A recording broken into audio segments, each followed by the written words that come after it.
E aí, é claro que assim, inclusive a gente pode marcar diversos outros episódios, porque eu tenho certeza que a Carol pode ajudar vocês com muitas outras coisas, a compartilhar muitos outros conhecimentos, mas eu não tenho como não aproveitar a sua presença e não priorizar as perguntas sobre a questão de reforma tributária, que esse é um assunto em alta, eu acho que talvez, ainda bem que você gosta do que você faz, porque deve estar todo mundo falando só disso em volta de você, né? Então, Sim. eu queria aproveitar a sua presença aqui. Eu sei que você participa frequentemente de fóruns até bastante específicos e complexos, mas para a gente dar um passo atrás, assim, acho que tem algumas pessoas que têm visto tanto essa palavra reforma tributária, mas que parece um bicho de 7 cabeças muito distante. Então, eu fiz um roteirinho aqui com as perguntas para a gente tentar encaixar dentro de uma historinha, mas para fazer com quem está em casa, que não sabe nada, sair daqui com um pouco mais de consciência, entendendo pelo menos o que não sabe e o que precisa ir atrás, sabe? Então, acho que essa é a nossa proposta aqui. Eu quero começar perguntando o que são tributos, né? O que significa essa palavra, onde que eles estão no nosso dia a dia? Tá, bom, Cá. Tributos, para tentar fugir do juridiquês, são os impostos que a gente paga, são as tarifas. Então, basicamente, eu gosto de explicar da seguinte forma: tudo que a gente compra hoje, tudo que a gente consome, existem tributos sobre o consumo, e hoje existe a reforma tributária do consumo e da renda, que é aquilo que a gente paga sobre aquilo que a gente ganha, basicamente, sendo muito, né, generalista. Mas isso é tributo. Então é aquilo que você tem de imposto para pagar, e o imposto é isso, né? É uma imposição. Você não tem opção de não pagar, você tem que pagar. E isso é histórico, né? Se a gente for estudar história, desde as monarquias, isso existe há coleta de impostos é mais centenas antigo de anos, que quase a escrita. Antes cobravam-se impostos. E assim, quando a gente fala sobre tributos, né, isso está presente na nossa vida como um todo.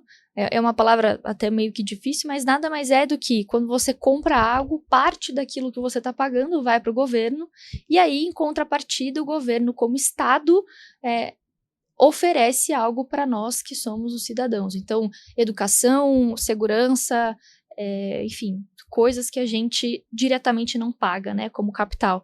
Claro que assim, eu sou a favor, eu sou contra. Não tem isso porque você é obrigado, então você pode ser a favor ou sou contra. Eu sou contra também, se eu não quisesse, eu adoraria não pagar imposto, mas precisa. Mas, na verdade, o que eu gosto de trazer como consciência desse ponto, eu acho que seria, não é só sobre gostar ou não gostar. Eu poderia, inclusive, pagar até mais imposto, mas eu acho que a discussão mais madura e talvez mais crítica aqui é o que a gente de fato tem de retribuição como cidadão, né? Então tem comparação de que, poxa, esse país tem uma saúde melhor que a nossa, ou uma segurança melhor ou pior que a nossa. Então acho que a gente começa a entender um pouco melhor sobre impostos nesse ponto. E aí, Cá, acho que a próxima pergunta é: a gente ouve muito o termo reforma tributária. Por que a gente precisa de uma reforma, falando como o Brasil, né? E ter uma reforma tributária é bom, é ruim? Esse é um aspecto positivo? A gente deve ficar feliz com isso ou preocupado? É uma reforma que foi muito aguardada e eu considero ela muito positiva, Cá. E assim, trazendo um pouco de história, quando a gente pensa num tributo de consumo sobre mercadoria, que é o ICMS, por exemplo, ele foi construído, legislativamente falando, lá em 1966. Nossa. A Constituição Federal é de 88. Então, desde lá, criou-se muita complexidade em torno dos tributos brasileiros. Tanto é que dificilmente você consegue falar quanto você pagou de tributos nesse microfone ou nessa almofada. E se você pega o cupom fiscal no mercado, o que vai estar lá?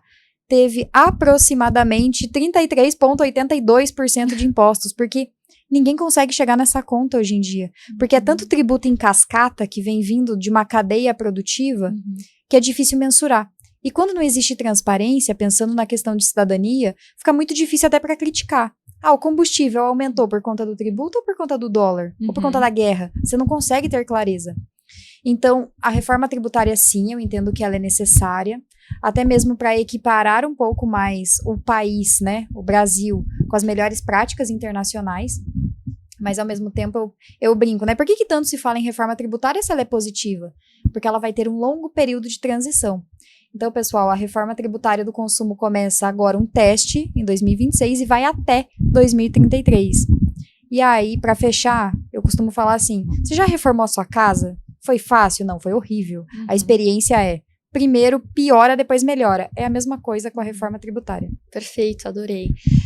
Inclusive, assim, eu pelo que eu entendi, você pode me corrigir se eu falar alguma besteira, tá? Mas a discussão sobre o que seria feito numa possível reforma tributária começou lá em 2023 e ela só vai começar a ser feita um teste agora em 2026.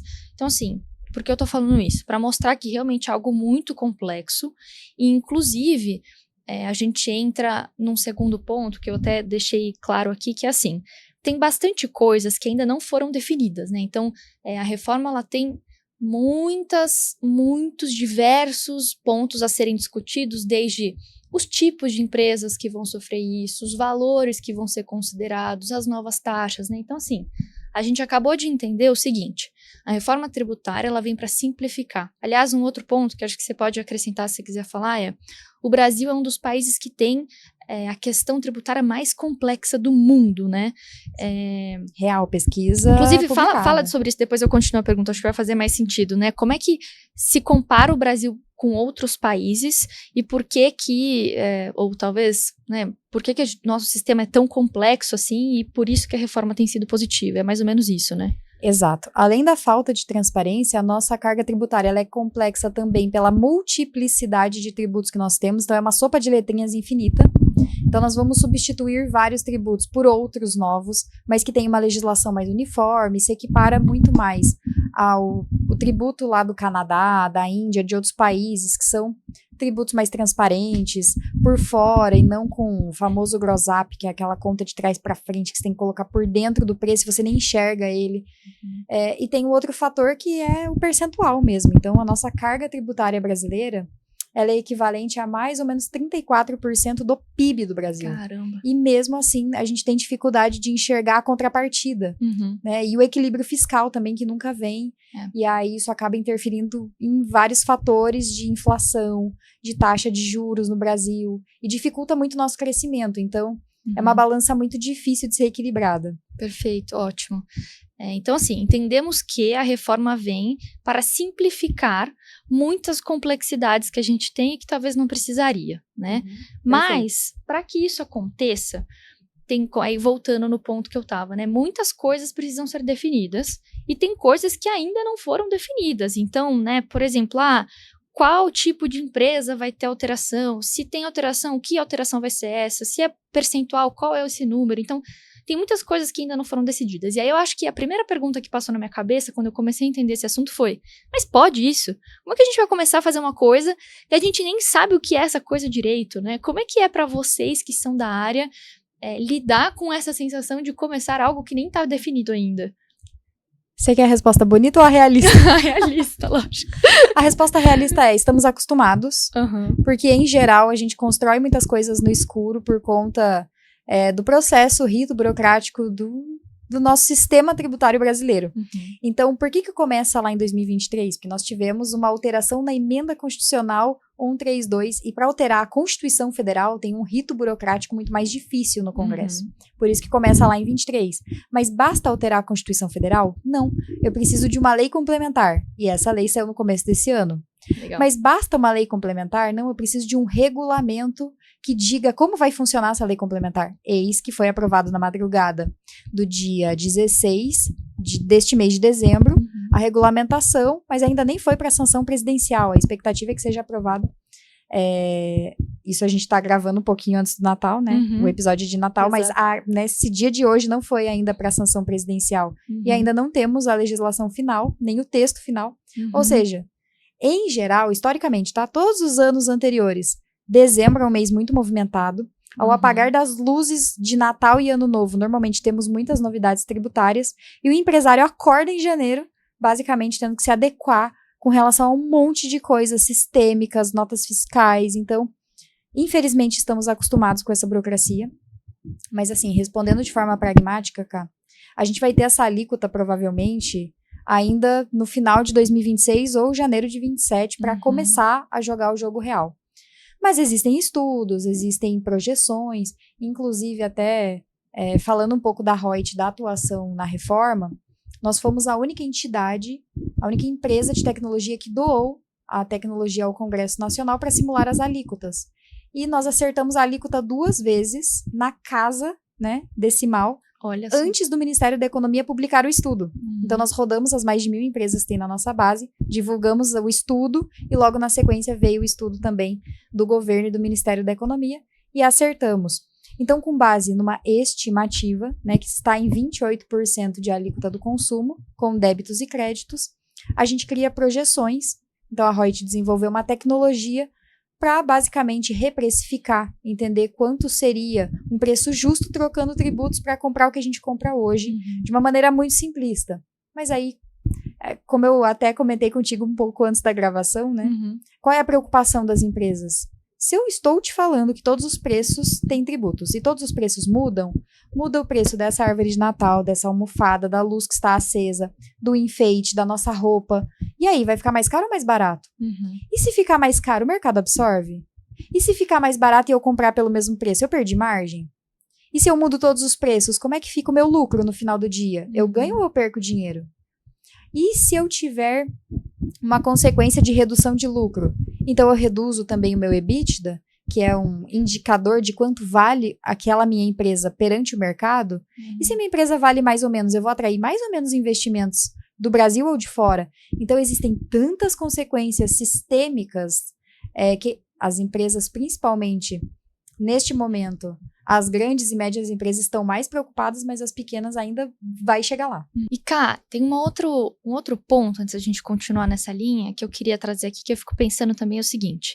Se essa discussão vem de 2023... Até antes disso, tinha vários projetos e tentativas, desde a Constituição de 88. Ótimo. Então, acho que vai conectar bem com o que eu tô racionalizando aqui. Se vinha de tantos anos e ainda acontece, e isso permeia por diversos governos, essa não é necessariamente tão uma iniciativa de direita ou de esquerda, ou que tem algum viés, certo? Exato. Inclusive porque existe muito uma crença de que quando alguma coisa dá certo ou errado é a culpa do governo atual. E é uma construção que vem de Senado e Câmara e que tem direita, esquerda, centro, tem vários posicionamentos diferentes construindo uma legislação única. Por isso que é tão difícil passar, inclusive, algumas coisas, porque tem que ter um alinhamento, assim, quase de Júpiter, Saturno e Plutão no mesmo dia para algo passar. Por isso que a reforma demorou tanto para passar, porque não agradava gregos e troianos. Legal. E esse é um ponto importante que eu queria, inclusive, que quem está em casa se abrisse, assim, de cabeça e de coração mesmo, porque eu entendo que cada pessoa tem um posicionamento político. Mas não é sobre um político, não é sobre um tipo de governo ou uma forma de governar. É algo que vai muito além disso. Então, quando a gente para discutir sobre isso, é legal a gente se desvincular dos nossos gostos políticos para poder falar sobre isso, né? Então, acho que esse é um ponto de consciência interessante para trazer da discussão. Com certeza, cara. E aí, o próximo ponto, então, é o seguinte, beleza, isso vai acontecer, o próximo ano é o nosso primeiro ano de teste, e a pergunta aqui agora é entender de que forma isso vai acontecer. Eu vi uma explicação que eu gostei muito, que é como se fosse jogo de débitos e créditos. Então, basicamente, o que vai acontecer daqui para frente é que a gente vai ter empresas com débitos e créditos a depender da posição dela na cadeia, né? Então, se ela é geradora ali de matéria-prima ou se ela já é produtora de algo, de um produto ou um serviço final. Mas isso é muito difícil. Então, para o próximo ano, vai ser um ano que as pessoas estão chamando de teste, porque já vai acontecer, mas não vai ser no valor percentual total dos impostos. Vai ser só uma parcela muito pequena para realmente testar. Mas essa palavra, todos os lugares que eu estudei muito para falar com a Carol aqui hoje, tá, gente? Essa é a verdade. Não é minha área, não gosto tanto assim da questão de contabilidades e finanças, mas é importante. Só que a sensação que eu tive é que muitas pessoas estão olhando para isso como se fosse uma opção participar. E pelo que eu entendi, não é isso. Então, se essa palavra teste está aparecendo para os empresários, que deixa que depois eu vejo, a verdade é que esse tempo já passou. Esse tempo era de 23 até agora. A partir do ano que vem é obrigatório todo mundo participar, só que vai ser um percentual pequeno, que no fim serão abatidos, mas é para todo mundo. Não é se adaptar, porque meio que essa adaptação deveria estar terminando agora para realmente começar a partir do próximo ano, né? Então, eu só queria que você trouxesse um pouco dessa visão do quanto é importante crítica. Então, não é para as pessoas levarem de uma forma muito leve esse assunto, porque realmente já está acontecendo, né? Exato, Ká. Ó, já pode colocar lá no LinkedIn, especialista da reforma. Assim, realmente, quem não se preparou ainda está atrasado. Não é uma questão de, vai dar tempo porque é um teste. Então, para tentar explicar um pouco como é que vai funcionar essa jornada, não é uma opção, literalmente, porque está na lei. E a lei faz o quê? Impõe algo para a gente. E esse período de teste vai ter um destaque dos tributos novos equivalente a 1%, que se você emitir o documento fiscal de venda corretamente, você não precisa pagar. Você só destaca, só coloca ele escrito lá na nota. Então, esse é um ponto positivo. Mas, mesmo sendo um teste, ele é obrigatório para as empresas se adequarem para os documentos fiscais e, eventualmente, se não conseguir fazê-lo, em algum momento, pode gerar uma penalidade? Pode. Inclusive, a legislação que está sendo aplicada e aprovada agora, que é o PLP 108, ele prevê penalidade por cancelar documento fiscal, prevê penalidade por errar o documento fiscal. E se eu não destacar esse 1%, eu tenho que recolher, depois eu compenso com outros tributos, mas gera um impacto no caixa.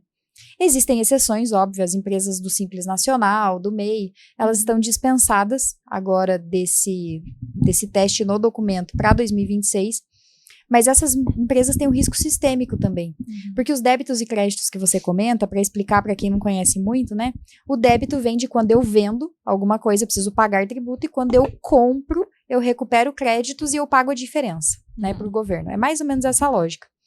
Mas quem é do Simples Nacional e que vai pagar um pouco menos de tributo, vai fornecer um pouco menos de crédito também. Então, pode existir uma projeção de falta de competitividade do Simples que vendem para o mercado B2B, que são entre empresas. Porque esse cara não vai recuperar todos os créditos dele e não vai repassar todo o crédito também. Então, ele fica menos competitivo. O problema é que se ele descobre fazendo, qual é o risco real dele? É falar, puxa vida, seu frete está acabando ficando mais caro do que o teu concorrente aqui, que é do lucro real, do presumido, que é uma empresa maior, então eu vou te trocar. Então, esse cara menor, ele precisava estar se preparando agora. O problema é que a informação muitas vezes não chega. Por quê? Ele está preocupado com o business dele. E o contador dele também não está o mais preparado do universo. Tem muitos contadores que sim, estão se preparando, mas tem muitos que não estão. Então, descobrir fazendo vai ser muito perigoso. Eu acho que, então, em vez da gente falar que é um período de teste, o mais adequado seria que esse é um período de oportunidade de você cometer um erro e não precisar pagar tão caro por isso. Exatamente. Né?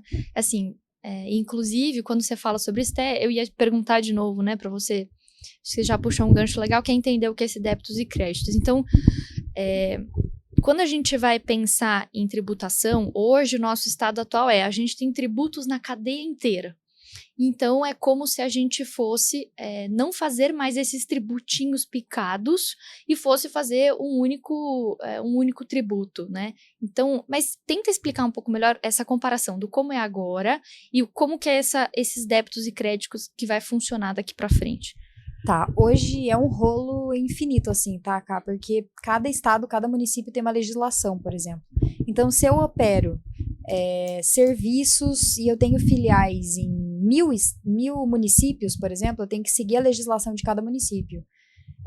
E a legislação dos novos tributos vai ser uniforme e nacional. Então, eu só vou ter 2 legislações e hoje eu posso ter 5.571 conforme os municípios. Nossa. E 26 estados mais o Distrito Federal para o estadual. Então, é um rolo legislativo gigantesco. Esse é o primeiro ponto. E segundo, eu tenho muitos tributos ocultos que eu não enxergo por estar dentro do preço, numa metodologia antiquada, que não segue as melhores práticas internacionais. E quando eu falo do novo tributo, ele é por fora, ele é transparente. Então, existe uma tendência de melhora depois do período de transição. E aí, o que eu gostaria de adicionar também com relação à cadeia, eu ainda vou ter débitos e créditos numa cadeia complexa em todas as etapas, mas com uma legislação mais uniforme que serve para todos, né, de uma forma muito resumida. Mas quando eu tenho uma cadeia muito longa e complexa, eu tenho uma indústria que vende para o produtor rural, que faz alguma coisa na semente, que vende para uma outra indústria, que vende para o varejo, que vende para o, sei lá, mercadinho vende para o consumidor. Cada etapa dessa vai ter os seus débitos e créditos. Mas a legislação, ela traz um crédito amplo. Porque hoje tem várias coisas que a empresa compra e ela não tem direito ao crédito.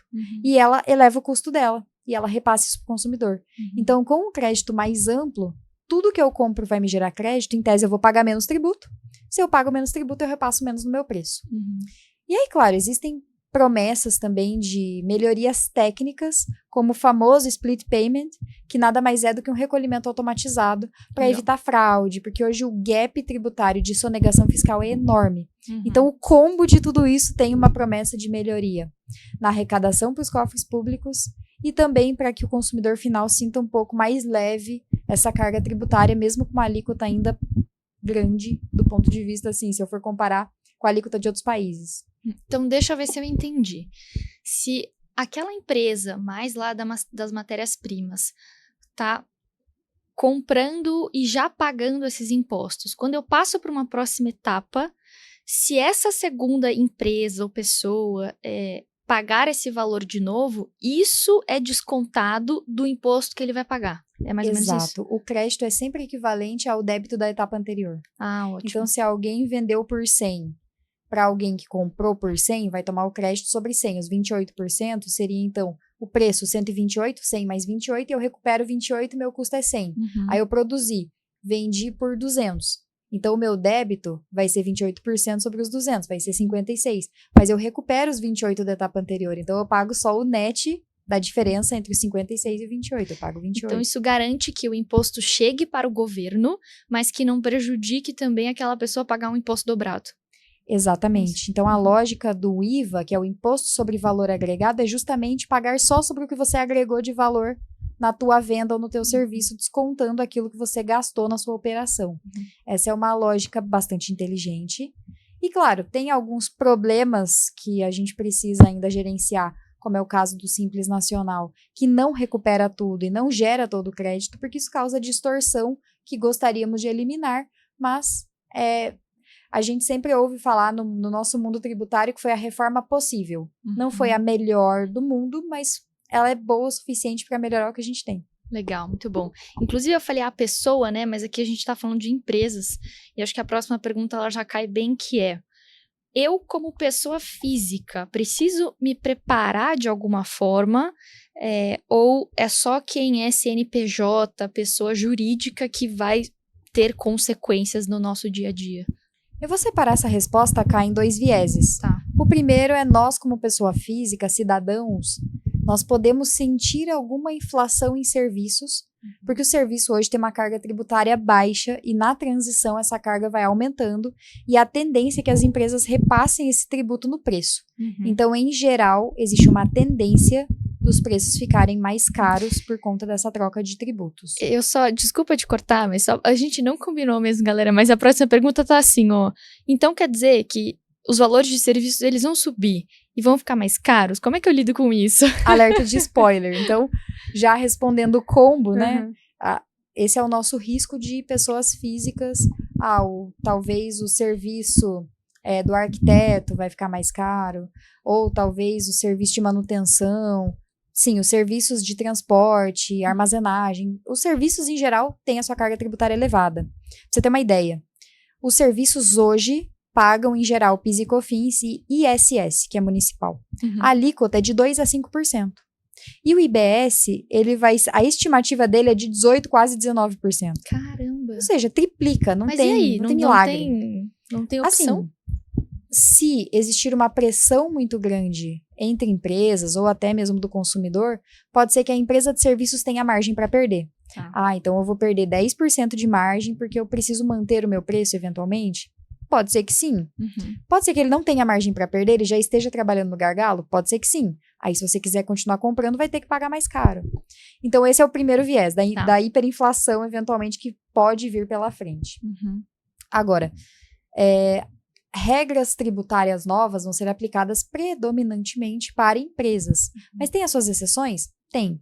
Então, por exemplo, a pessoa física produtor rural, se ela faturar mais do que 3 milhões e 600 no ano, ela é obrigada a ser contribuinte mesmo mantendo a sua pessoa física. Se você é uma pessoa física e opera com bens imóveis e tem mais de 3 bens e vende um bem, você já é considerado contribuinte.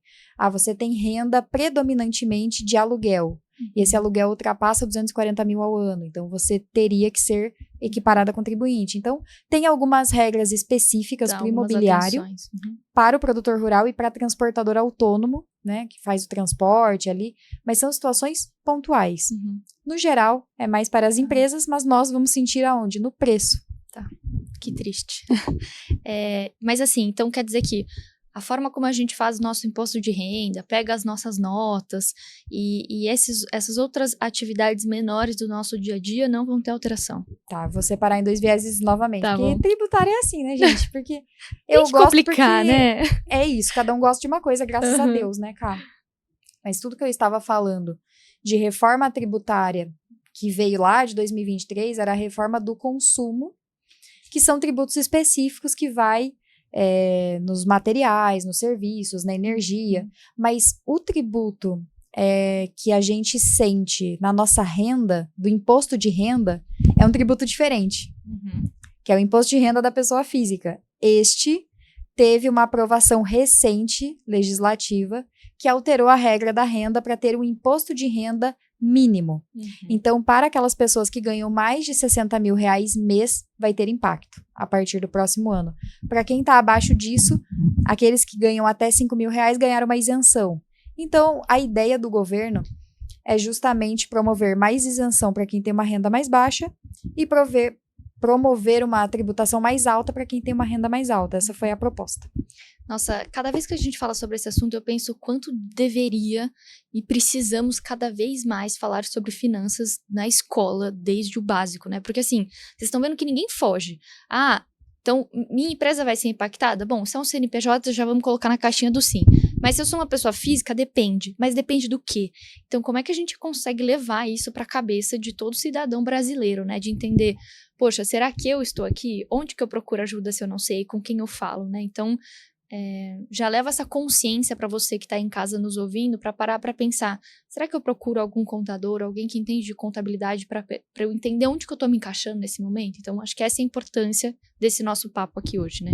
Perfeito. Aí, para falar em sinergia, quem me conhece sabe, eu sempre falo que um dos pontos cruciais para se mudar no Brasil é a educação básica, para inserir empreendedorismo, finanças e também política, porque são coisas que ajudam as pessoas a elevar o conhecimento e a tomada de decisão para questões básicas como orçamento familiar, até questões mais complexas como orçamento empresarial. Então, realmente é importante esse tema.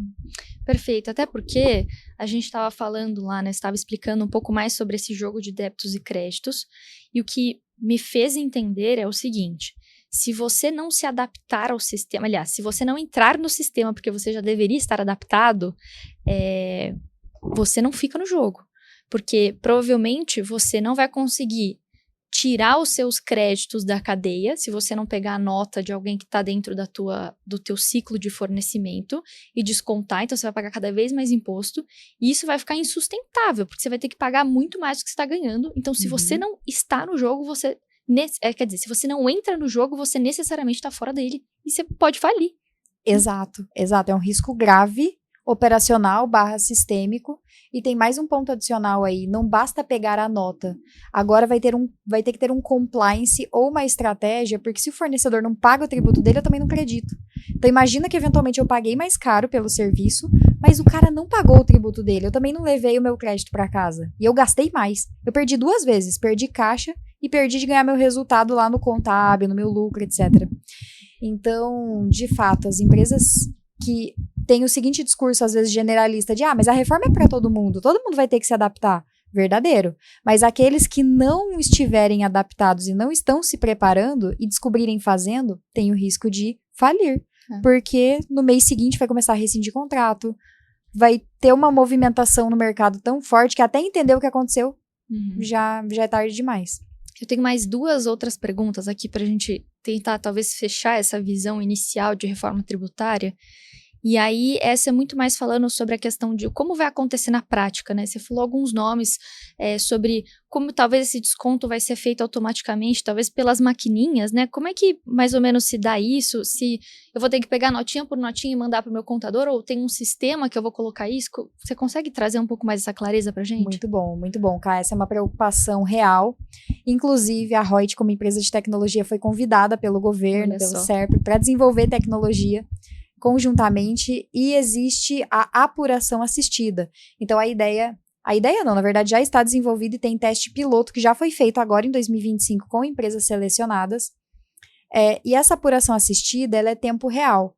Então, se você, Cá, emitiu um serviço para mim, emitiu a sua nota e pagou o seu tributo, hoje, em até 2 horas, já aparece no meu sistema que você pagou o seu tributo e eu tenho esse direito ao crédito. Então, é como se ele fosse um extrato bancário, sabe? Legal. O Pix, quando você faz, já aparece ali no seu sistema. A ideia é que seja real time, né? Tempo real mesmo, mas hoje tem esse delay de 2 horas. E agora a gente já vai começar a aprofundar um pouquinho aqui. Eu estou me sentindo inteligente. Como se ela não fosse, né? Ela é muito inteligente, aliás. Quando a gente está falando sobre resolver problemas de fato, a gente tem o nosso país hoje, que a cada manchete que sai no dia seguinte, a gente bate um recorde de orçamento não fechado, de dívidas aumentando e recorde de impostos arrecadados. Então, a gente está arrecadando cada vez mais, mas com uma dívida cada vez maior, né? E a gente entende que, talvez com uma reforma, a gente consegue evitar as fraudes, aumentar nossa arrecadação. Não estou falando se isso está certo ou errado, quanto o nosso governo gasta, etc., mas o que a gente tem visto agora são várias empresas grandes, que já estão fazendo algumas manobras e que elas são legais para pagar menos impostos. E aí tem diversos, acho que esse já é o assunto mais complexo e aprofundado. Quem quiser, procura a Carol, vai poder entender quais são, o que fazer, as possibilidades, mas assim, o que eu quero trazer aqui, já está acontecendo isso, empresas trazendo manobras para pagar menos impostos de forma legal, mas isso muda de fato o nosso cenário, porque se a gente está vindo com uma ideia de ter uma reforma para arrecadar cada vez mais certo, com menos fraude, mas empresas buscando cada vez mais pagar menos tributo, resolve alguma coisa de fato a reforma tributária? Muda alguma coisa de fato? Muda. O espaço para essas manobras, ele reduz absurdamente. Então, a estratégia vai ser muito mais inteligente e menos tributária, de fato. Então, as empresas estão repensando, por exemplo, o seguinte: se eu perco incentivos fiscais, qual estado faz sentido eu fabricar? Tão longe do meu público ou mais perto? Então, existem ainda incentivos fiscais reais, como a Zona Franca de Manaus, mas realmente é uma área que precisa ser incentivada em alguma medida, caso contrário, dificilmente vai gerar riqueza, trabalho, e é uma garantia constitucional que está lá desde 88. Mas o que as empresas têm se preparado, Cá, é para o business, não é para pagar menos tributos na prática, com incentivo ou mudando de estado, que é o que acontecia com a guerra fiscal até hoje. Então, as empresas estão preocupadas com eficiência logística, como é que eu compro pelo melhor preço, como é que eu vou ganhar eficiência em termos de qualidade do meu produto, já que eu vou precisar ser mais competitivo. Então, é algo muito mais pró-negócio do que simplesmente pagar menos tributos por pagar menos tributos. Por isso que, inclusive, eu reforço sempre em palestras, aulas, reunião com clientes, de que a reforma tributária ela é uma reforma de negócios. Muda a forma como a gente opera, muda a forma como eu negocio com o mercado, da onde o meu produto sai. Tem bizarrices hoje, Cá, assim, uma empresa que o público consumidor está em Santa Catarina ou São Paulo, e ele importa por Rondônia, porque tem um benefício fiscal maluco que ele não paga tributos. Isso é bom para quem? Não gera arrecadação, gera uma logística maluca que não faz sentido nenhum, só para passar por aquele estado. Muitas vezes com fraude, trocando nota fiscal. Então, assim, existem muitas decisões que são tomadas com viés tributário, mas não com viés de negócio. E esse é um dos pontos que a reforma busca corrigir.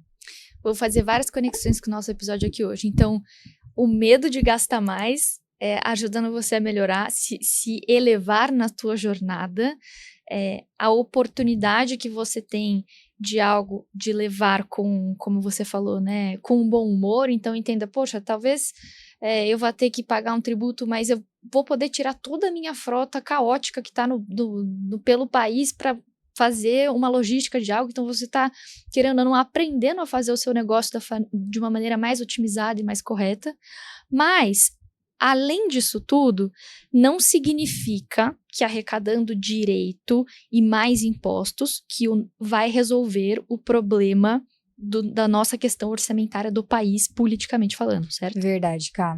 Você começou a sua pergunta com essa reflexão e ela é verdadeira, e ela parece um ciclo vicioso, na minha opinião. Porque à medida que a conta fiscal não fecha, ou seja, eu gasto mais do que eu arrecado, mesmo tendo arrecadações recordes, eu tenho um problema cíclico, porque aí o mercado não confia, né, no Brasil, a gente não consegue atrair investimento, e a gente começa a ter problemas econômicos. Por exemplo, para conter a inflação, a gente acaba elevando taxa de juros Selic. O IPCA fica mais caro, tudo fica mais caro, o poder de compra das famílias cai. E a dívida pública, ela aumenta de forma orgânica. Porque se a dívida já é, sei lá, gigantesca, e a gente ainda vai lá e coloca sobre a dívida do governo 15% de Selic, eu aumentei a dívida só por conta do próprio problema causado pelo próprio governo. Ou seja, parece o ovo ou a galinha, sabe? Enquanto eu não resolvo, pelo menos, é tipo a tua casa, né? Quando você tá gastando mais do que você recebe, o que você faz? Você corta um gasto.